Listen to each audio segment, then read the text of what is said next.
Hi, thanks for joining me for Going Deeper. And we're going to go deeper here today, and it could be a little bit uncomfortable because we're going to look at some stuff maybe it's hard for a lot of people to look at. When I say us, we, I'm talking about Dr. Ron Archer and myself. And Ron has, he's been through a lot, first of all.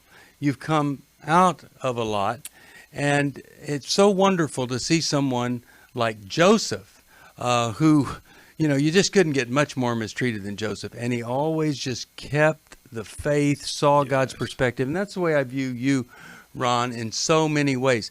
Dr. Archer has been a consultant to the military, NFL chaplain. He works with major leaders around the country, provides a retreat for pastors that are struggling, leaders that are struggling.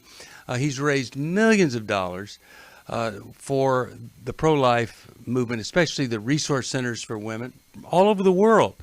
And his wife, Rachel, if you can imagine this, Rachel's mother led him to Christ, and they knew each other at age 5 and 7. But you've only been married, what? How long have you guys been married now? It'll be a year in December. And so I'm just thrilled to have him join us here. And Ron, like I said, I want to go deeper. I want to talk about something tough. I'll talk in a minute about what a lot of folks like me need to work on. But from your perspective, what is the path for a black man who is really struggling with all of this, very angry, upset, and very rightfully so to be upset by mistreatment? And when you told me the story about your wonderful son being pulled over by the police for no reason, 26 times within 6 months, I just feel so bad about that. And if I was him, I would be so angry about that. But he had a dad teach him not to be. So talk to us about maybe there's somebody else out there. They were pulled over 26 times, and they are full of rage, and they don't know what to do. Well, let me tell you a very personal story where I was angry. Okay. I had a babysitter when I was a young boy, and she was a sadist. My mom didn't know this. And they would play a game called Pin the Tail on the Donkey, and she would take a broomstick and do things to me that shouldn't be done to any child. Oh, my goodness. And I used to dream, Steve. I used to dream of one day getting older and taking a hammer and hitting her in her kneecaps. I didn't want to kill her. I just wanted her to feel pain. I had that anger within me, and I learned something. Well, let me just say this. Yeah. No one could blame you. Oh, no, it's justifiable. That feeling. I mean, who wouldn't have that, some kind of feeling like that? But what I learned is that anger wasn't doing anything for me. It wasn't helping me get any better. It wasn't helping me progress in my dreams and aspirations. What I learned is that when I am full of anger, it's like me drinking the poison, hoping it kills you. It's only hurting me. It's making me, I can't sleep, and I have migraines, and I can't focus in school. So I learned something. God gave me a gift. It's the same gift he bestowed upon all of us, which is if we ask for forgiveness, he wipes the slate clean. But God has a condition. If you want my forgiveness totally and to be renewed and restored and to have a fresh start, you then must forgive people. Yeah, and that's a really scary verse because we're told all you have to do is believe in Jesus, and then you're told, but you also have to forgive others. Yeah. And I put it together by saying, well, because if you really did believe that Christ has forgiven you, if you really understood that, then you would find a way to forgive others. Yes. And so what I did is I actually confronted her. And I said, I forgive you. I actually helped her. How many years That after was the about abuse? 15 years as I was an older person and was a young pastor. And I realized I was still holding animosity in my heart. And how could you do this to a child? And why would you want to torture someone? And I realized after conversating with her that she had been abused by her father. And so I began to look at her. Here it is.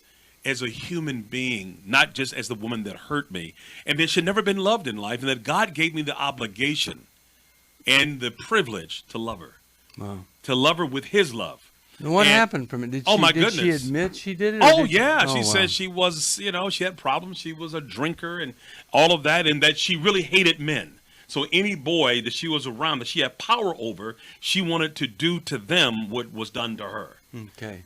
And so you forgave her. Absolutely. And restored that. So Well, I want to go on and say, Okay. because what really blessed me, Steve, was really understanding the spirit of Joseph. When Joseph had been done wrong, as we say in the hood, he's been lied on, he's been put in prison, he's now a slave. But when he finally gets out of it, he comes to himself and realizes nobody has that much power. God is sovereign. God is in control. And you didn't put me here, but God did. I really believe, Steve, that your pain can become power. Your wounds can become wisdom. Your misery can become ministry if you release it to God in a spirit of forgiveness and say, Lord, you brought me here. Now take me there. And he will use it in a way you can never understand. Okay. So George Floyd is murdered. Yeah. And people, it's just, and we've been under so much stress anyway. And then you see this, and it's just so horrible. It's Yes, it is. horrific. Sure. And a guy in his anger, and you can't blame him. He Sure. lashes out and, I don't know, throws a brick through a window. Sure. Now, a lot of folks in my situation, they go, well, that's not helping anything. Hey, wait a second. Right, we know that. Right. But we really need to stop as white people and say, why? Why would it come to that? What is that?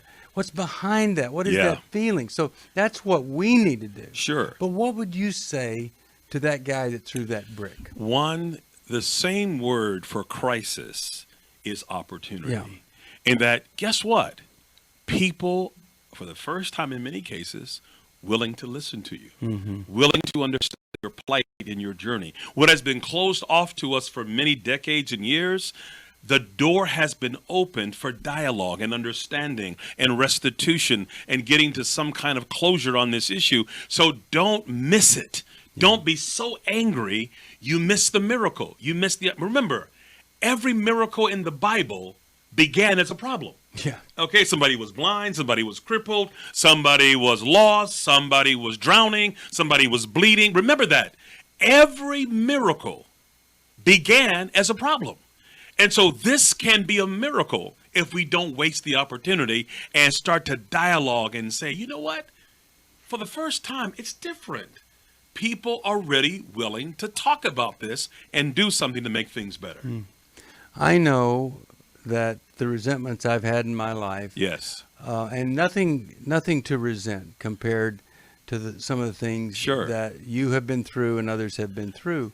But I know I can almost get comfortable Yeah. in the anger and resentment, or I did, and it was an excuse not to move on to Right. something better.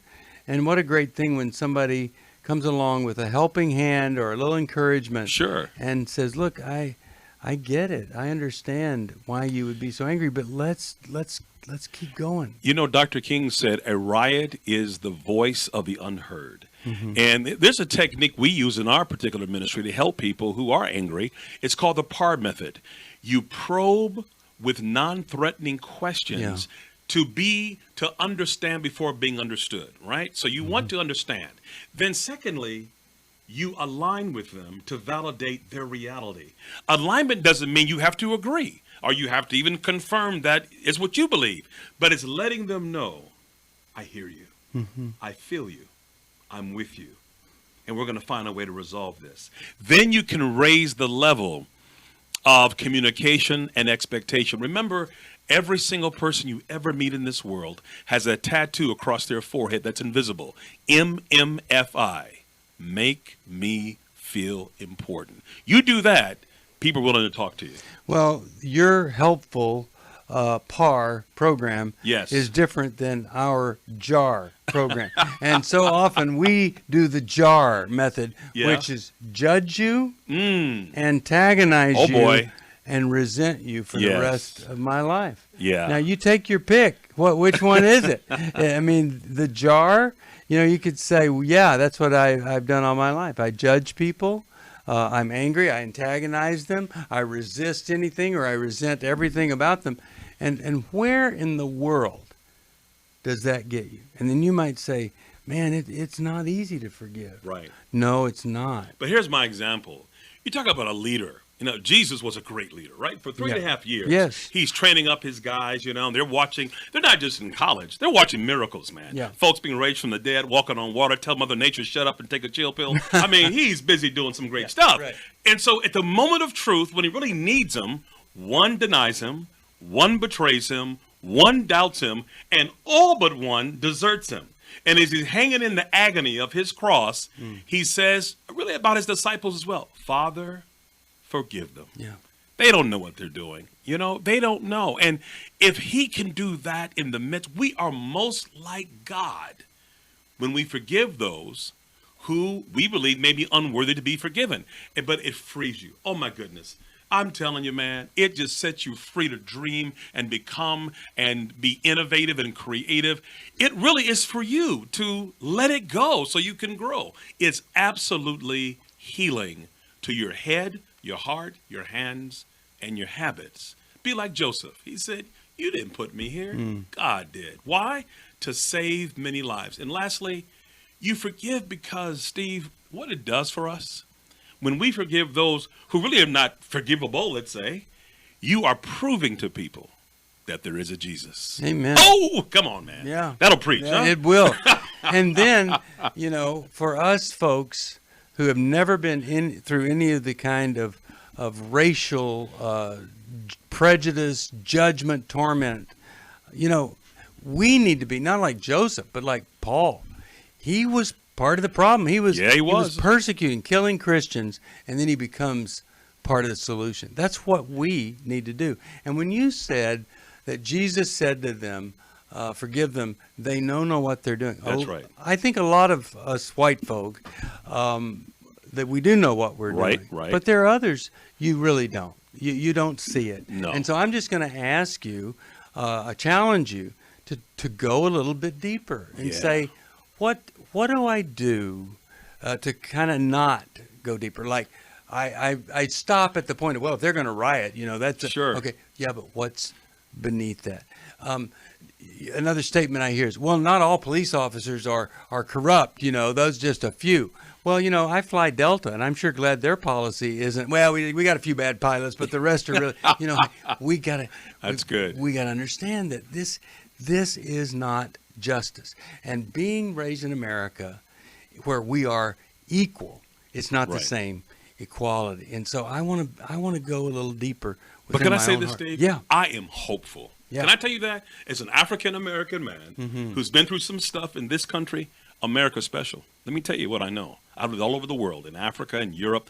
America is special. Its people are special. Where we want to go is special. So you know what? I know we're going to get better. I know we're going to improve because the hand of God is on us and we know how to get better. So I am hopeful, which means full of hope. Amen. Well, I want to recommend this to you.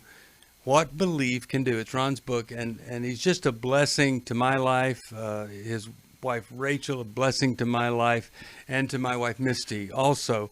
But this book is just full of his powerful, powerful truth. And I'm really hoping, Ron, that you can be a regular with us on radio and here, because I really admire the person you are.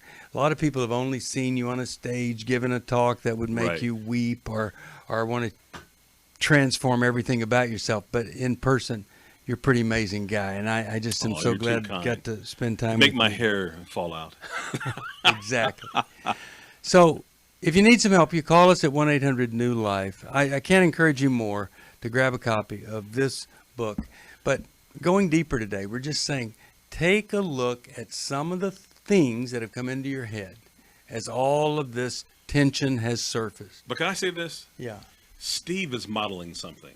He didn't know me from Adam's apple. Apple, yeah. But he said, you know, I want us to reflect what's happening in America in a good way. So he pulled me along. See us? Are we beautiful Yeah, together? we are not. Ebony and ivory, you know. But he said, come on, Ron. No, let's do this together. Let's not just teach it. Let's be it. Yeah. So I'm grateful for your invitation to come down here and hang out with you and your beautiful wife. Man, what a joy. And thank you for coming. And you know, we are committed. We We are. We want to make a difference. That's absolutely. being the difference. That's right. First. Be the difference. And that's what we want to challenge you to do. Okay? If we can do it, y'all can do it. Absolutely. See you next time right here on Going Deeper with Steve Arterburn. Tell a friend to tune in. See you next time.